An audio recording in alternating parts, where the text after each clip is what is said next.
Foreign minister Iran और पाकिस्तान के, उनकी आपस में बात हुई और उसमें आई थिंक जो नेशनल सिक्योरिटी कमेटी की मीटिंग से पहले हुई, और वो I think that is very important, जिसमें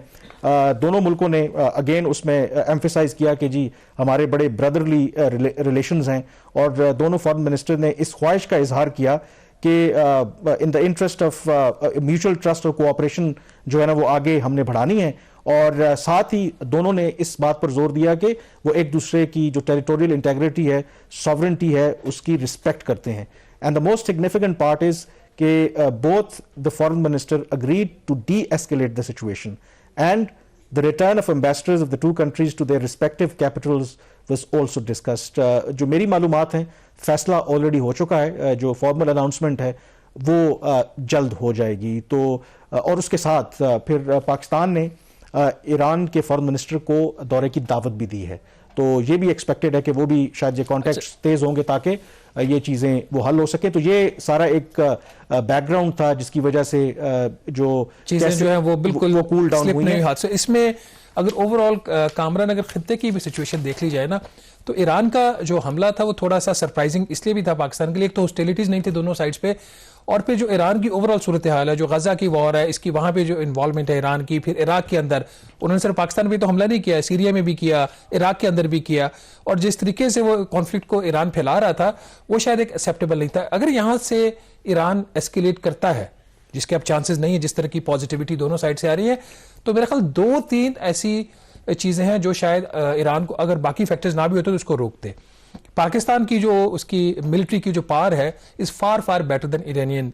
और ईरान का आपको पता है कि वो सैंक्शंस की वजह से किस हद तक वो है। तो अगर पाकिस्तान इवेंचुअली कुछ ऐसा होता है, काउंटर अटैक होता, पाकिस्तान अगर ग्राउंड ऑफेंसिव करता, तो इंसिडेंट सेट हो जानी थी, जो कि अभी तक ईरान की जो एक चीज है कि वहां पे एक इराक की जंग जरूर हुई है, ना इसराइल की तरफ से या ना अमेरिकन की तरफ से वहां पे उनकी लैंड के ऊपर कोई एक्शन इस तरह का नहीं हुआ, तो वो एक फैक्टर, वो फिर एक प्रेसिडेंट सेट हो जाता है। फिर ईरान इतना स्ट्रेस है हर साइड पे, वो उसको अलाउ नहीं करता। थर्डली जो रोल प्ले किया जो रीजनल कंट्रीज का आपने जिक्र किया, चीन का, टर्की का, रशिया का, वो भी एक फैक्टर था। आई होप कि यहाँ पे अब सैंक्टिटी प्रिवेल करे, और जिस तरीके से पाकिस्तान ने खासतौर पर नेशनल सिक्योरिटी कमेटी ने अपनी जो प्रेस स्टेटमेंट है उसके अंदर जो रिजॉल्व शो किया है कि म्यूचुअली दोनों कंट्रीज को एक दूसरे की जो टेरिटोरियल इंटीग्रिटी उसको रिस्पेक्ट करना पड़ेगा। जब पाकिस्तान के ऊपर इजरायली जो ईरानी जो ये जो हमला हुआ, तो पाकिस्तान ने वक्त दिया। जो मेरी बैकग्राउंड में लोगों से डिस्कशन हुई कि पाकिस्तान ने इंतजार किया, पाकिस्तान का ख्याल था कि क्योंकि ये अनएक्सपेक्टेड था कि शायद ईरान को अपनी गलती का अंदाजा हो, वो कोई वजाहत पेश करें और अपोलोजाइज करें, तो एक रास्ता निकले कि पाकिस्तान को जवाबी कार्रवाई करने की जरूरत ना पड़े। पाकिस्तान ने इंतजार किया, मसलन ट्यूसडे को अगर हमला हुआ, पाकिस्तान ने बुध तक इंतजार किया। बुध को जब आफ्टरनून तक कोई ख्वातिर ख्वाह वहां से रद्द-ए-अमल सामने नहीं आया, तो पाकिस्तान ने एज अ फर्स्ट स्टेप क्या किया कि अपना जो एम्बेसडर है उसको रिकॉल कर लिया वहां से, और जो ईरान के जो सफीर हैं वो पहले ही वहां पे मौजूद थे अपने मुल्क में, उनको कहा कि आप वापस ना आए। हाई लेवल जो कॉन्टैक्ट्स थे उनको मुअत्तल कर दिया, इन द होप कि ईरान को रियलाइज हो कि हम इस मामले को ऐसे नहीं जाने देंगे। फिर पाकिस्तान ने इंतजार किया एक दिन और, पूरी रात देखा कि शायद ईरान जो है उसको रियलाइज हो और वो कोई हल निकालें, लेकिन पाकिस्तान को इसलिए थोड़ा फिर कंसर्न हुआ कि बजाय इसके कि वो रिग्रेट शो करते, उन्होंने क्या किया कि उन्होंने बढ़ा चढ़ा के पेश करना शुरू कर दिया जो भी पाकिस्तान के ऊपर उन्होंने हमले किए थे। फिर पाकिस्तान के पास और कोई चारा नहीं था कि सिवाय इसके कि वो जवाबी कार्रवाई करे। अगर ना करता तो आपको पता है कि एक रॉन्ग प्रेसिडेंट सेट होना था, और सबसे बड़ी बात कि आपको पता है कि जो हमारा पड़ोसी मुल्क भारत है वो तो बड़ा क्लोजली देख रहा था। जब ईरान ने हमारे ऊपर भारत ने एनकरेज किया ईरान को, जब ईरान ने हमारे ऊपर जब मिसाइल स्ट्राइक्स किए, तो उनके दफ्तर खारजा से जब सवाल हुआ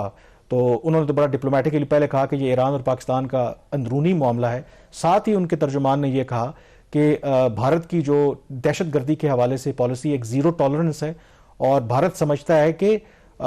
ये हर रियासत का हक है कि वो सेल्फ डिफेंस में इस तरह की कार्रवाइयां कर सकते हैं। इंटरेस्टिंगली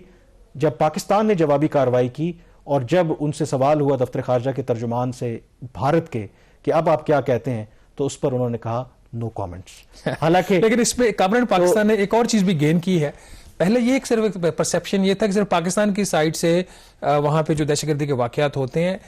जो एक्सेप्ट किया ईरान ने कि नॉन इरानियन सिटीजन जो है वो मारे गए हैं, तो उससे ये चीज़ एस्टेब्लिश हो गई है कि वहाँ पे जो दहशतगर्द हैं वो वहाँ पे उनके कैंप्स थे हैं और पाकिस्तान से पे आके वो अंदर हमले करते थे। ये एक अचीवमेंट है पाकिस्तान की, अचीवमेंट भी है। और फ्रंटल जो है ना चीज, अब पाकिस्तान एक फैक्टर जो पैदा हो गया था कि अफगानिस्तान के साथ भी आपके ताल्लुकात ठीक नहीं है, भारत के साथ भी ठीक नहीं है, तो अब अगर ईरान के साथ भी वो चीज हो जाए तो फिर हम बिल्कुल एक circle give credit to our security forces and intelligence. जो वैसे सारे समय प्राइम मिनिस्टर तो मुल्क से बाहर थे। इसमें जो इंपॉर्टेंट है कि देखें ये बड़ा रिस्की एक काम था कि जो आपने टारगेट चूज किए, जो अटैक किया, अगर वो इरानियन एसेट्स को टारगेट करते या कोलैटरल डैमेज होता या इरानियन शहरी उसमें मारे जाते तो things could have been different. तो इसीलिए आई थिंक ईरान के पास कोई जवाब भी नहीं था, उन्होंने खुद एडमिट किया कि, और अब तो वो ये कह रहे हैं उनके ऑफिशियल्स कि ये तो उनको भी नहीं पता था कि कैसे जो नॉन इरानियंस हैं ऑन देयर सॉइल, तो इसकी भी हम तहकीकात करें, यानी कि अपनी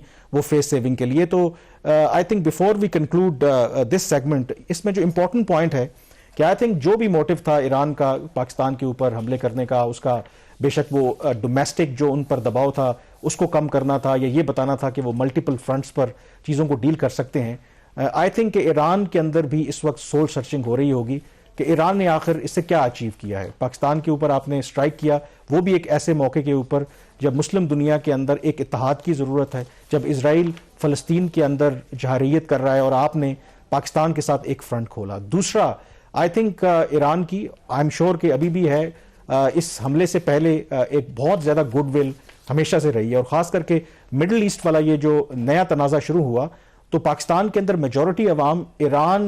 की पॉलिसी को बड़ा अप्रिशिएट करती रही कि unlike other Muslim countries Iran बड़ा खुलकर इजराइल को और उनके जो इत्तेहादी हैं उनको निशाना बनाता है, यानी कि उनको तनकीद करता है और फ़लस्तीनियों की हिमायत करता है। लेकिन एक उनकी मिस कैलकुलेशन ने ओवरनाइट आई थिंक कि वो गुडविल जो है for the time being Erode कर दी है। तो आई एम श्योर कि जो इरानियन लीडरशिप है, इरानियन गवर्नमेंट है, they will look into this, क्योंकि पाकिस्तान ने एक बात हमेशा आप याद रखें कि अमेरिका की तरफ से भी दबाव रहा, अरब कंट्रीज की तरफ से भी दबाव रहा कि हम ईरान के मफाद के खिलाफ काम करें, लेकिन पाकिस्तान ने हमेशा वो जो दबाव है वो रेजिस्ट किया और कभी भी कोई ऐसा काम नहीं किया जिससे ईरान के जो मफादात हैं उनको नुकसान पहुंचे। एनीवेज, जहां पे ब्रेक लेंगे और ब्रेक के बाद सेनेटर मुशाहिद हुसैन सैयद हमें ज्वाइन करेंगे और उनके सामने इस तमाम मौजू के ऊपर गुफ्तगू करेंगे। पाकिस्तान ने हमला किया जो जवाबी ईरान के ऊपर, ईरान के मीडिया पे आप देख लें पाकिस्तान के बारे में कोई मनफी रिपोर्टिंग नहीं हुई। जो रात गए स्टेटमेंट ईरानी वजारत खारजा की तरफ से आया उसमें वाज़े तौर पर उन्होंने कहा कि ईरान जो है अपनी जो पॉलिसी है पाकिस्तान के साथ अच्छे बरादराना ताल्लुकात की, उस पर अभी भी अमल पै रहा है और वो किसी भी दुश्मन को ये इजाज़त नहीं देगा कि दोनों मुल्कों के दरमियान ताल्लुकात में किसी भी तरह की रुकावट आए। फिर पाकिस्तान के जो ईरान में सफ़ीर हैं, आज सुबह उन्होंने एक ट्विटर पर पैगाम दिया जिसमें उन्होंने इस हमलों का जिक्र नहीं किया जो ईरान ने किए और पाकिस्तान ने किए। उन्होंने हाईलाइट किया कि कितना इंपॉर्टेंट है दोनों मुल्कों का आपस में एक दूसरे के साथ कोऑपरेट करना। जो ईरान के पाकिस्तान में एम्बेसडर हैं उन्होंने रेसिप्रोकेट किया और फिर आज